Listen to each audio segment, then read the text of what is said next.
सो ये है मेरा सेंटर जहाँ मैं आती हूँ, but yes I can not reveal the name. So yes, यहाँ मेरा आना जाना लगा रहता है. It's like an outing for me. Hi guys, welcome to my channel life and hope, and I hope आप सब ठीक होंगे. मैं भी ठीक हूँ. आई डोंट नो, आप सबको MRI से डर लगता है. डर था. मेरा MRI का टेस्ट था तो मुझे तो बहुत ज़्यादा डर लग रहा था. मेरा एक MRI हुआ यूट्रस का, बेसिकली पेल्विस का, जिसमें पता चलता है कि कोई एबनॉर्मलिटी नहीं है या कुछ, जो मेरी डॉक्टर को कुछ एक दो चीज़ें खटक रही थी, कहीं वो और ज़्यादा एग्रीगेटेड तो नहीं है. बट बहुत ही ज़्यादा ख़तरनाक था. I cried twice.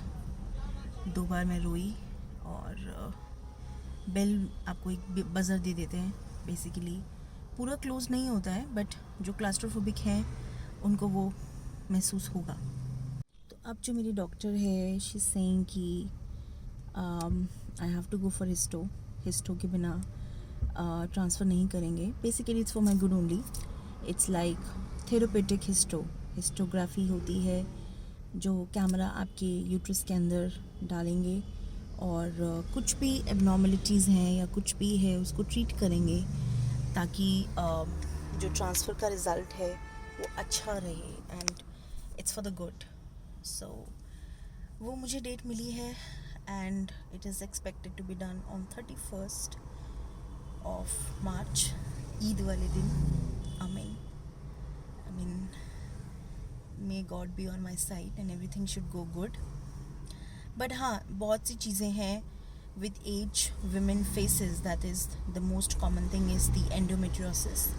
It's like आपका जो obviously it's, मैं आपको कैसे समझाऊँ, जैसे आप एक पर्स यूज़ कर रहे होते हो, लेदर का पर्स, अब वो विथ टाइम उसकी क्वालिटी वैसी नहीं रहेगी. थोड़ी सी स्क्रैपिंग होनी स्टार्ट हो जाएगी, थोड़ी सी परत उतरेगी. तो that what happens in the uterus also. It's also start degrading to a level. तो yes, it's an alarm thing कि young girls are also facing this issue. ऐसा नहीं है कि only women of the age 30 above is facing. Even young girls are also facing this issue because of the lifestyle and other things. तो मैं यही कहूँगी यार, अच्छा खाओ and please take care of your body so that you don't face these things. अगर आप conceive करना चाहते हो तो बहुत सी चीज़ें हैं. ओवेरियन सिस्ट बहुत कॉमन है. Luckily that is not the case with me.